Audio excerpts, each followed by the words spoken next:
Bonjour à toutes et à tous, j'espère que vous allez bien et je vous souhaite la bienvenue dans ce nouvel épisode de Fil en Aiguille. Je suis Émeric Beaumont et chaque semaine, je vais à la rencontre de personnalités singulières au parcours hors du commun. Pour essayer de répondre aux questions que l'on s'est tous déjà posées au moins une fois, pourquoi certaines personnes ont fait le choix de prendre une voie différente ? Comment ont-elles fait pour réussir ? Mais surtout, in fine, comment de fil en aiguille elles en sont arrivées là où elles sont aujourd'hui ? C'est possible de faire autrement, d'oser et de concrétiser. La preuve, ils ont pu le faire et maintenant plus d'excuses, vous savez comment. Je suis tellement content d'être avec Tom Usan dans ce nouvel épisode. Tom, c'est l'archétype de l'entrepreneur, qui a ce grain de folie permettant de rendre n'importe quelle expérience hors du commun. Il a su s'appuyer sur ses différents voyages pour créer plusieurs entreprises vous permettant de vivre des moments uniques. Le Barbier des Voyeurs, dans le 7e arrondissement, en est l'exemple parfait. En parallèle, vous allez l'entendre, Tom est un père de famille comblé. Honnêtement, je vous encourage à lui rendre visite, rien que pour déguster les spiritueux savoureux qu'il sait vous proposer et rencontrer ce personnage aussi authentique que professionnel. J'espère que vous allez prendre autant de plaisir à écouter cet épisode que j'en ai pris à l'enregistrer avec lui. Une dernière chose avant de vous laisser en bonne compagnie, n'oubliez pas de laisser une note 5 étoiles. Sur ce, très bonne écoute. Bien, bonjour Tom, merci beaucoup de m'avoir invité ici au Royal Monceau aujourd'hui exceptionnellement pour notre rencontre. J'ai envie, si tu es d'accord, qu'on commence par la base, par toi. D'où est-ce que tu viens ? Quelle enfance tu as eue ? Où est-ce que tu as grandi ? Alors moi j'ai grandi à Neuilly avec une famille de 4 enfants, des parents entrepreneurs, un père qui était dans le textile et qui s'est battu toute sa vie dans son travail où je voyais ses galères et qui dès le début me montrait tout, même en chiffres. Donc ça c'était très intéressant. Voilà, collège, lycée classique, j'étais plutôt bon. Ensuite, j'ai fait des études d'expert comptable en candidat libre. J'ai voyagé beaucoup pendant ces études. C'est pour ça que j'ai été en candidat libre. J'ai été en Australie pendant 4 mois, j'ai été à New York pendant 4 mois. J'ai fait plein de métiers différents pendant que j'ai révisé ces études très compliquées. Ok, pourquoi c'était compliqué ? C'était les études d'expert comptable, c'est un peu comme un marathon. D'accord. C'est pas du tout un sprint. Ça veut dire que c'est tout le temps long et fastidieux. Et après, il fallait faire des stages, etc. en comptabilité. C'était pas quelque chose qui me plaisait forcément. Et donc, à la fin de ces études-là, vers 4e, 5e année, j'ai monté 4 magasins de déstockage en province. D'accord. En fait, je me suis rendu compte qu'il y avait un effet d'ouverture et fermeture en province qui était assez important. Et donc, en fait, sur les 3 premiers mois d'ouverture d'un commerce, je prenais des baux précaires. Et pendant 3 mois, j'envoyais de la com à fond. Ça me permettait derrière de faire des énormes chiffres sur les 3 premiers mois. Je laissais 3 mois de creux. Je remettais une tonne de stock et je disais liquidation. Et ça me permettait en fait de réutiliser à chaque fois mon stock restant. À la fin, avec les associés, ça s'est pas bien passé. J'ai revendu et donc ensuite j'ai travaillé dans la finance. Ok, là on aura l'occasion d'en reparler juste après, mais pourquoi en candidat libre tu voulais partir voyager ? C'était un objet pour toi ? Alors non, c'est parce que je n'arrivais pas à apprendre avec un professeur qui m'expliquait. J'arrive à apprendre, j'arrive à comprendre quand je le fais seul. En autodidacte. Voilà, sinon je n'y arrive pas. Bon, bah ça a le mérite d'être très clair. Voilà. Et donc tu m'as parlé de ton père, qui lui était donc entrepreneur. Ma mère aussi. Ta mère aussi ? Dans la même entreprise ? Non, ma mère elle est entrepreneur dans l'optique. D'accord. Magasin d'optique, pareil, commerçante, problème de commerçants, problème et avantage des commerçants. Il n'y a pas que des problèmes. Et à ce moment-là, tu ne t'es pas dit, moi aussi je veux monter ma structure ? C'était pas un leitmotiv pour toi ? Si, mais si tu veux, moi j'ai un cadre. Moi je suis marié, j'ai un enfant qui a 1 an, et en fait, mais je t'en parlerai après, quand j'étais dans la finance, pendant 3 ans. Le fait d'avoir une personnalité donc très finalement rangée, avec femme, enfant, etc., j'ai cru que mon métier devait être rangé. Alors que c'est pas du tout, ça ne me ressemble pas. Et donc, un jour je suis allé voir quelqu'un qui m'a dit ça, qui m'a dit, tu sais, c'est pas parce que tu as une femme, un enfant et que tu as ta maison, etc., que tu dois forcément faire des choses clichés de mecs qui ont une femme et un enfant jeune. Ouais. Et là, le mec, il m'a fait switcher.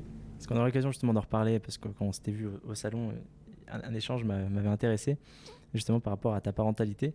Mais avant d'arriver à ce moment, moi j'aimerais comprendre quel était ton leitmotiv à toi au moment où tu as décidé de commencer ta carrière, que tu as voulu faire quelque chose.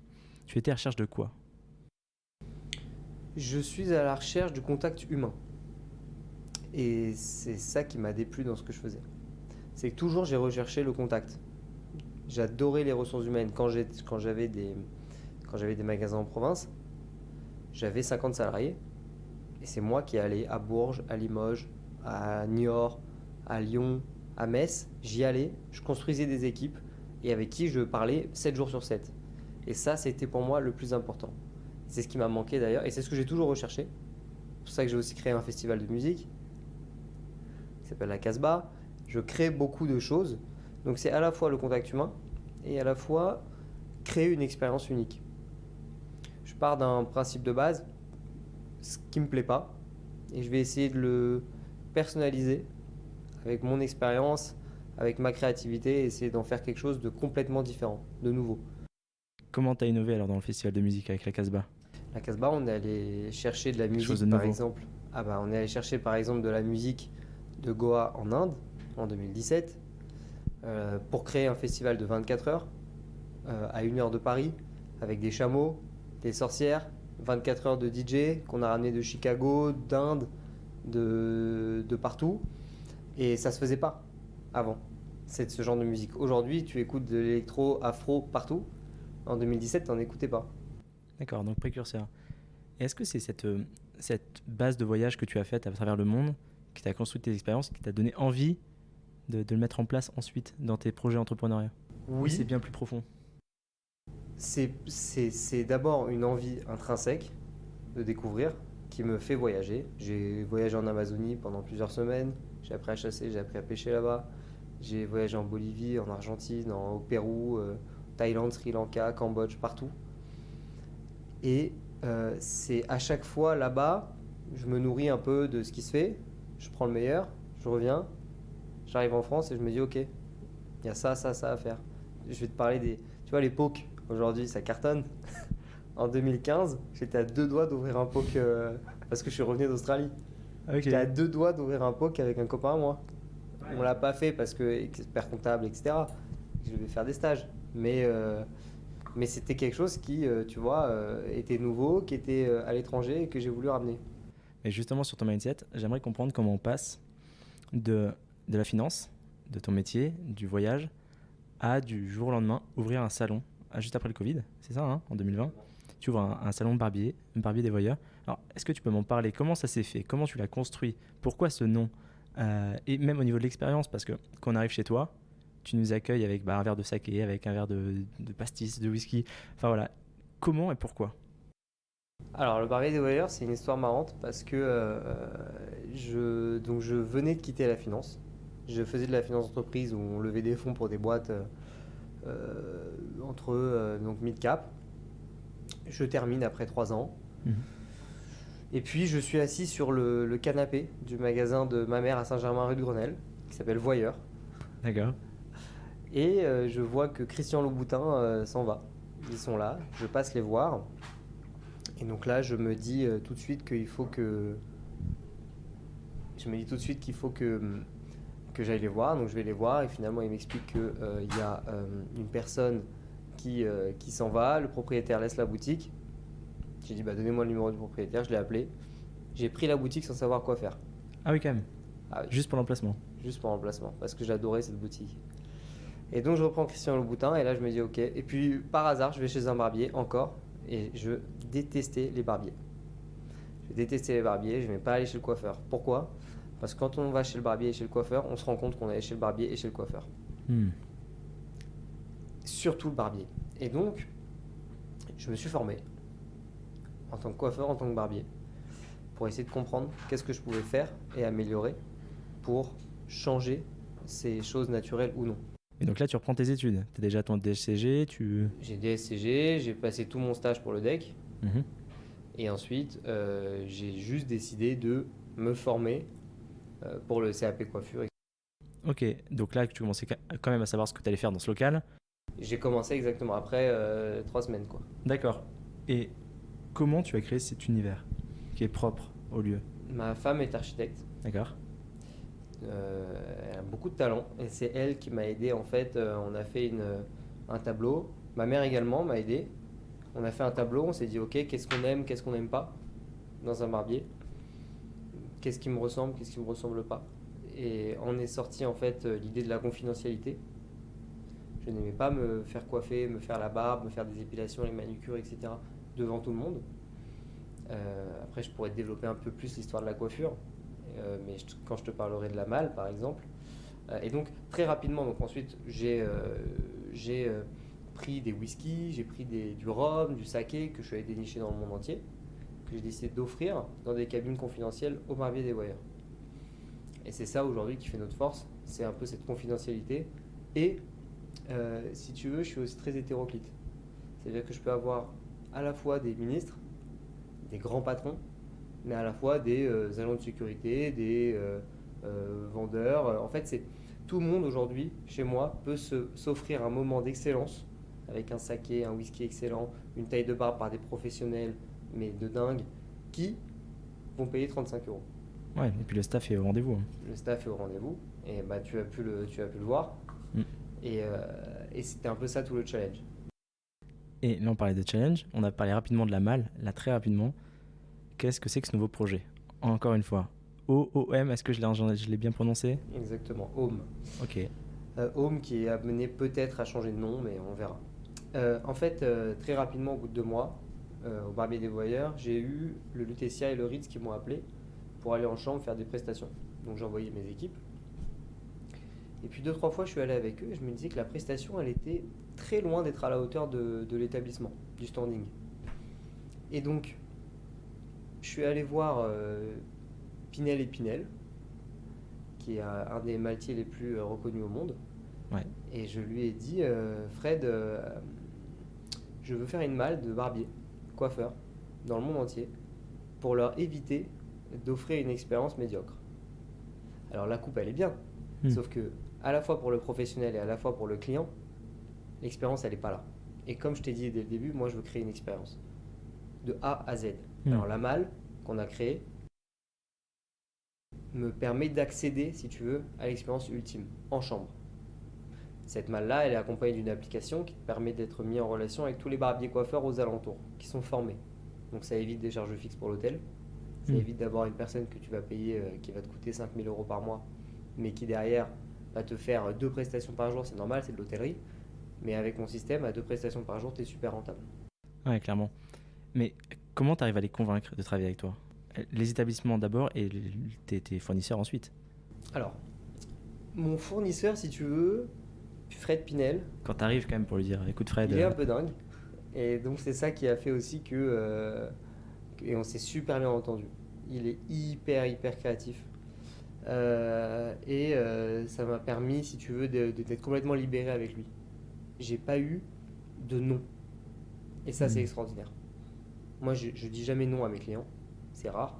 Mais en fait, et d'ailleurs, j'ai des clients qui me disent parfois, vous êtes américain? Je dis non, c'est parce que vous dites jamais non. Par exemple, ça m'est arrivé au Royal Monceau une fois. Ok. Le directeur. Voilà, est-ce que vous êtes américain? Je dis non. Il me dit, mais vous ne dites jamais non. J'ai dit, bah, parce que le but c'est de trouver une solution. C'est vrai. Et donc en fait, je rebondis. Et donc Fred, en fait, il m'a permis d'être super créatif. On a breveté cette malle dans le monde. Et l'idée c'est d'attaquer, donc là on est en France, et d'attaquer rapidement le Moyen-Orient et les États-Unis. Ok, rapidement, c'est-à-dire quel horizon? 6 mois. Donc pour ça, le voyage la semaine prochaine. Ouais. En fait, si tu veux, l'expérience que j'ai créée, je pense qu'elle s'adapte plus sur des Américains qui ont l'habitude d'un service exceptionnel. En France, ils sont un peu plus frileux de la nouveauté. C'est comme ça. Je l'ai vu. On a travaillé là avec le Cheval Blanc. On travaille avec le Royal Monceau. On travaille avec aussi des entreprises parce que je vends des abonnements pour les entreprises. Je transforme leur lieu de travail en lieu de bien-être grâce à cette malle. D'accord. Je t'en parlerai. On peut en parler maintenant. On peut en parler maintenant. Donc en fait, moi j'ai 2 business dans Ouais. Home. J'ai à la fois, si tu veux, l'amélioration de l'expérience de soins et de coiffure pour les hôtels, et à la fois, en deuxième client, des sociétés qui veulent offrir du bien-être à leurs salariés. Alors moi, donc, c'est mon expérience de la finance qui m'a montré ça, on a besoin de se sentir bien dans le lieu où on travaille. Et l'idée, c'est pas juste de les sortir en leur disant venons, on va faire un team building là-bas, on va dans un bar, etc. Moi, je veux transformer leur lieu de travail en lieu de bien-être. Et donc, on vient avec la malle, je leur mets à disposition un de mes meilleurs coiffeurs barbiers, une esthéticienne d'accueil, et ça leur permet d'offrir à leurs collaborateurs une expérience unique au monde, dans leurs locaux. Et donc, j'ai créé une plateforme pour que tous les collaborateurs prennent rendez-vous. Ouais, donc une vraie valeur ajoutée. Et on arrive, et en fait, c'est des abonnements sur 12 mois. Donc comme ça, ils savent que tous les mois, ils ont leur coiffure, leur soin du visage, leur manucure pour les femmes, le brushing. Et comme ça crée de la récurrence. Et là, on a signé avec 3 sociétés différentes, des abonnements. Et c'est également, il y a une société qui m'a pris des abonnements pour offrir à ses clients. Qui offre à Nike, Chanel, etc. Au lieu de leur offrir des AirPods ou des Mac pour travailler avec eux, ils leur offrent des journées de mal et de soins pour les collaborateurs. Et quel est toi ton secret justement pour aller démarcher ce type de client? Parce que quand on s'est rencontrés la première fois au salon, tu me disais que tu n'étais pas du tout un négociateur toi de base. C'est pas ton travail de Ouais. négocier, de faire du démarchage. Et là tu me dis que tu vas t'attaquer à l'Asie, au Moyen-Orient, que déjà en France tu as un beau marché. Comment tu fais si ce n'est pas ton ADN? Écoute, moi je suis pas très fort dans la communication. Il faut savoir où est-ce que tu es fort, où est-ce que tu n'es pas fort. Moi je sais créer et je sais gérer des gens. Sur la communication, j'ai une faille.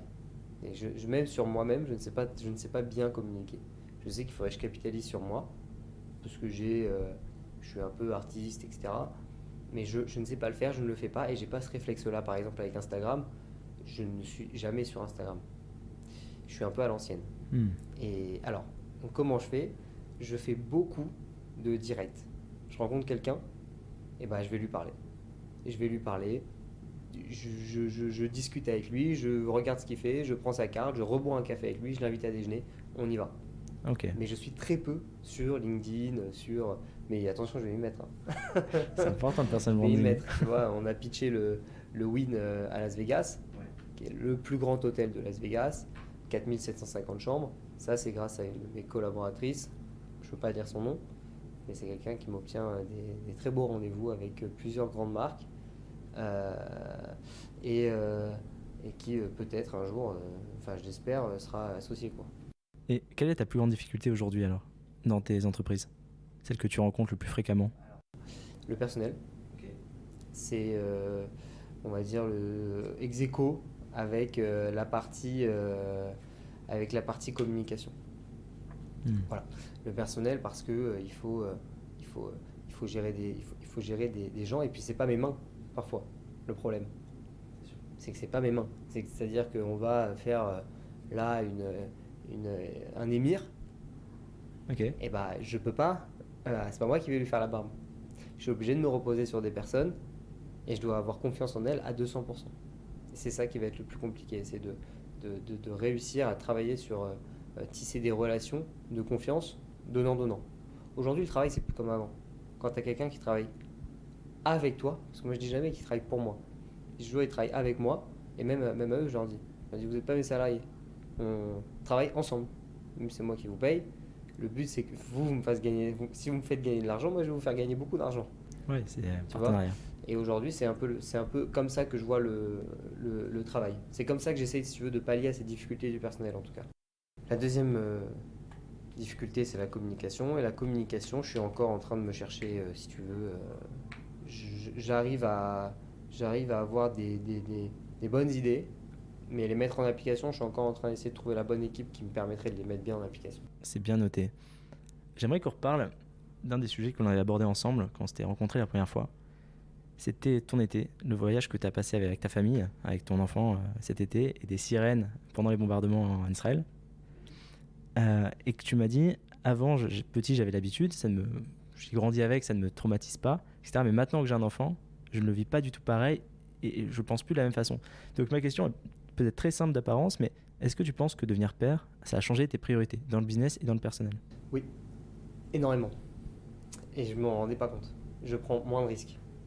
Ou en tout cas, j'ai l'impression que le risque m'affecte plus, psychologiquement. Euh, Cette idée du risque, moi, je l'ai toujours eue. Cette idée de si tu prends pas de risque, tu peux pas croître. C'est comme ça, tu vois. Et avec Joe, le petit, il s'appelle Joe, euh, j'essaye, en tout cas financièrement, de me backuper un peu plus. Voilà, c'est ça qui a changé en fait avec Joe. Alors, est-ce que c'est une force, est-ce que c'est une faiblesse? Justement, je suis encore en train de me poser la question. Tu vois, après, ça peut être qu'une force, hein. De toute façon, c'est ton enfant, tu l'aimes plus que tout. Mais je suis en train de me dire, est-ce que ça me freine ou pas dans mon expansion, finalement, ma non-capacité à me pousser comme avant dans le Hmm. risque infini. Parce que moi, je suis parti en vrille, hein, parfois. Sur le festival, le premier, j'ai perdu 50 000 € que Ok. j'avais pas. Ok. Comme quoi on peut se relever. On en parlera après de tes échecs que tu as pu rencontrer, Ouais, parce que mais c'est c'était intéressant. très très bien. Mais c'était très très bien de rater. D'accord. Et t'aimerais lui transmettre quoi justement à Joe? J'aimerais être honnête avec lui sur comment étaient mes parents. J'ai adoré. Surtout, tout. Ça veut dire que si un appartement ça coûte 1 million d'euros, si une baguette de pain ça coûte 1 euro, si euh, aider les gens ça va te prendre tant de temps, bah, j'ai besoin de lui dire toute la vérité sur tout. Tu vois, j'ai vu beaucoup d'amis à moi qui arrivaient par exemple à 18 ans, je te prends l'exemple d'un appartement, ça peut être l'exemple de tout. Arrivés à 18 ans, on leur dit voilà combien ça vaut un 50 mètres carrés, ils vont te dire je sais pas 3 000 euros. Hmm.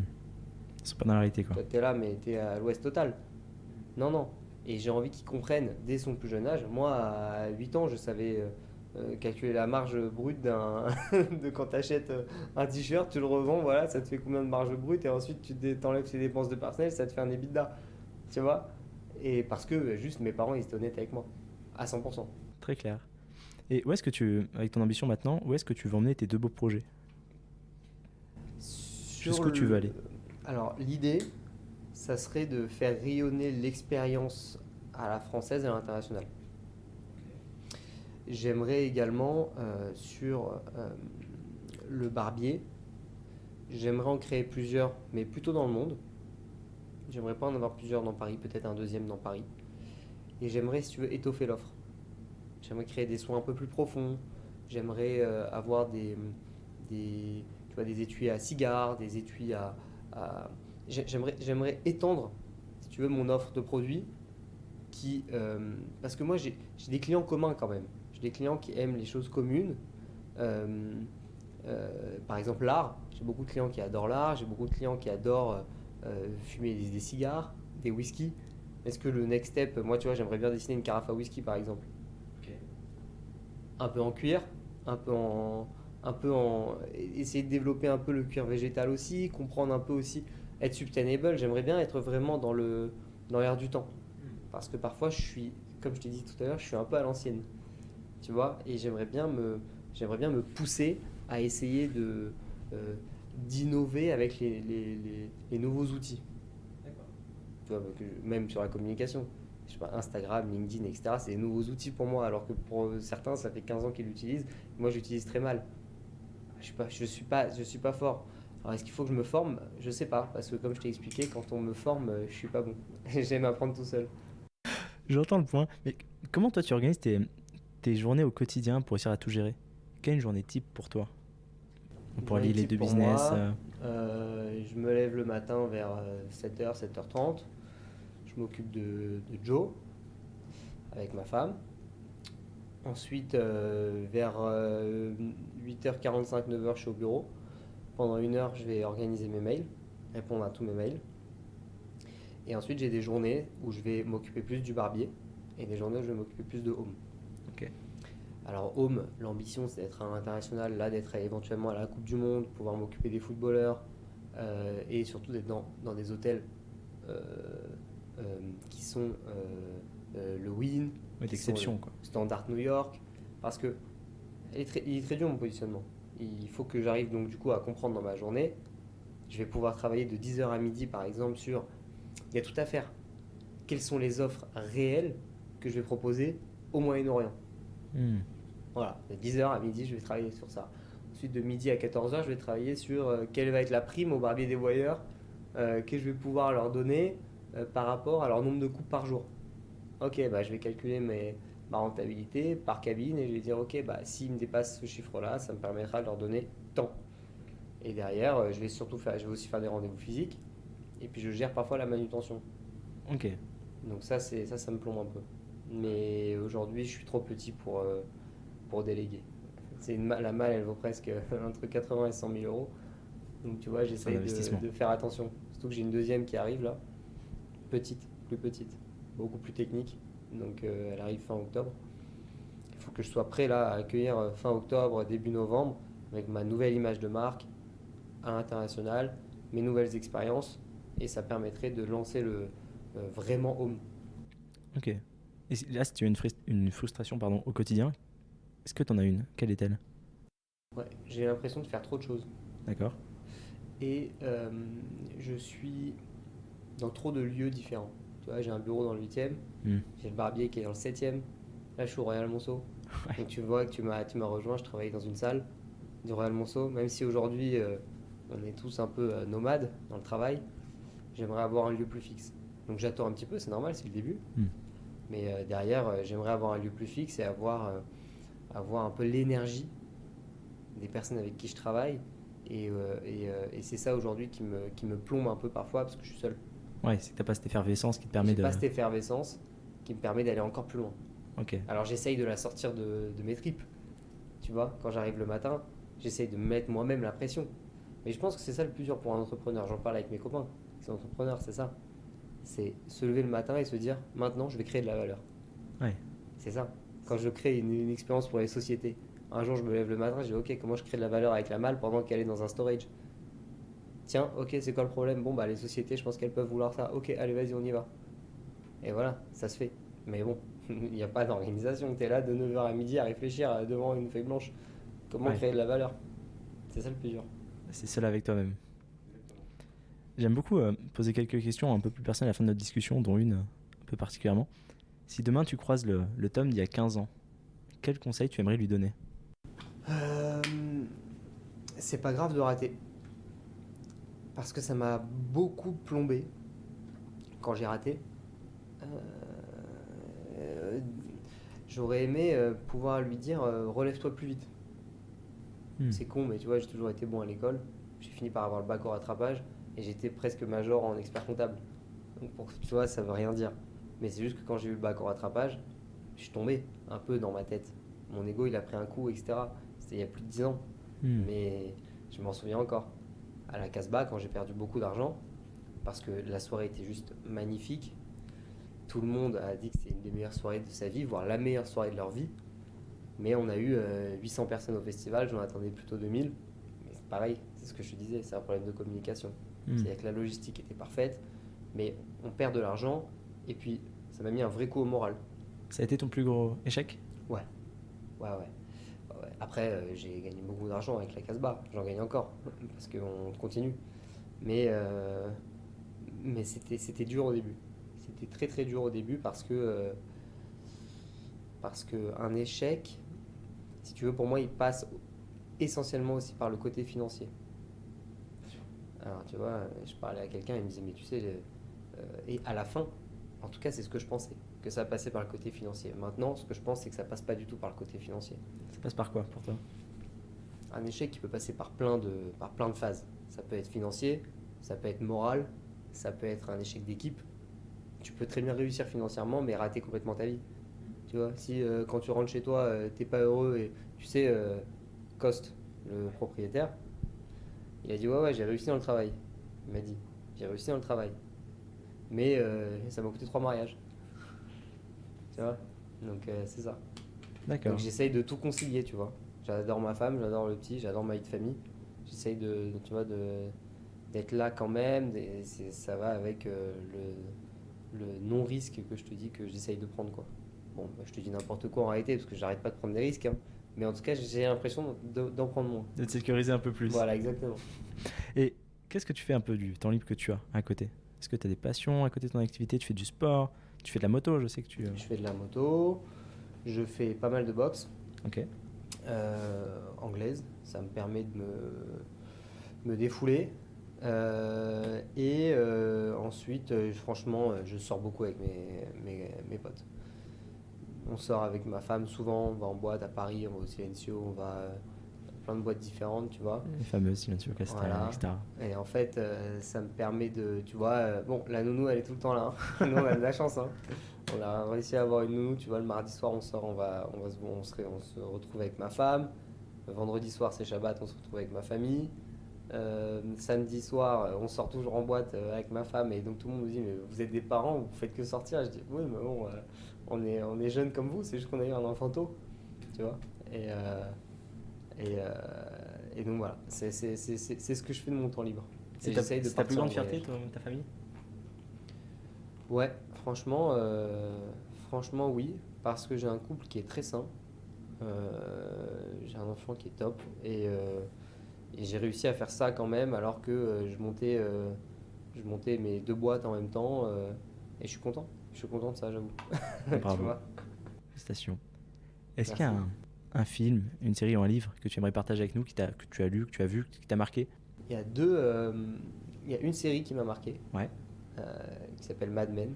Ok. Je pense qu'on connaît tous. J'ai adoré le côté advertising des années 60 où ils arrivaient à te faire avaler que en fait fumer c'était bon pour la santé.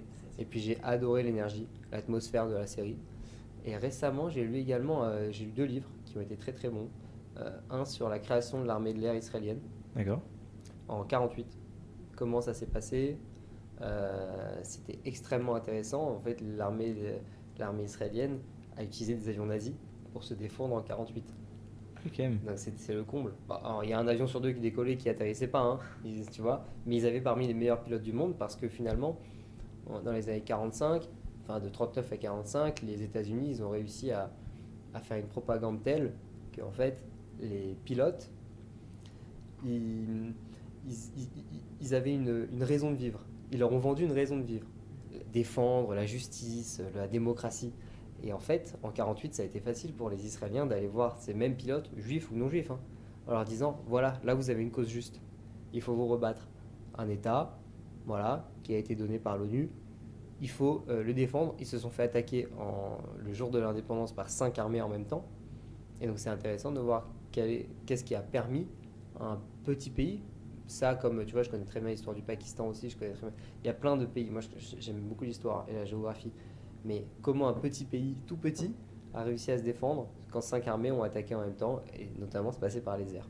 Avec la stratégie. Ça c'était un livre, et j'ai lu un autre livre qui s'appelle sur Jacques Chiffrine, qui en fait était l'éditeur qui a créé les éditions de la Pléiade, qui sont parmi les plus belles éditions. Et en fait, Gallimard, en réalité, a spolié ce Jacques Chiffrine pendant la Seconde Guerre mondiale, qui était un juif. Et il a fini par se suicider à 50 ans à New York parce qu'on lui avait tout pris. Il est parti avec sa famille, son fils. Bon, c'est un livre hyper triste, hein, mais ouais, c'est pas le plus joyeux. mais c'est voilà, c'est les livres qui m'ont un peu marqué ces derniers temps là. Ok, très très clair. Une dernière question. Si des auditeurs veulent t'écrire, où est-ce qu'ils peuvent le faire? Pas sur LinkedIn, pas sur Instagram? Si, ils peuvent m'écrire, je vais lire. Hein. Je vais lire sur Instagram ou...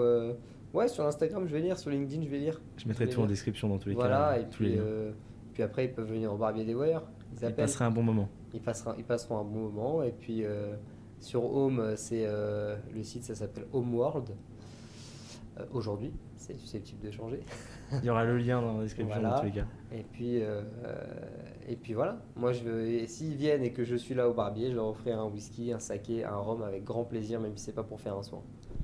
C'est bien noté. En tout cas, merci pour ton temps, merci pour des explications. Et j'ai hâte maintenant d'aller voir la suite avec la malle. Écoute, je vais t'y emmener, c'est bon. La suite est libre, donc on peut y aller. Parfait, merci pour tout. Et voilà, c'est déjà la fin. Mais si vous êtes encore là, c'est que cette discussion de fil en aiguille vous a plu. J'espère que vous avez pris autant de plaisir à l'écouter que j'en ai pris à l'enregistrer. Croyez-moi, c'est uniquement possible grâce à votre soutien. Alors je compte sur vous pour largement le partager, ou plus simplement encore, vraiment plus simplement, en me récompensant d'une note 5 étoiles sur Apple Podcast. Je vous dis à très vite pour un prochain épisode.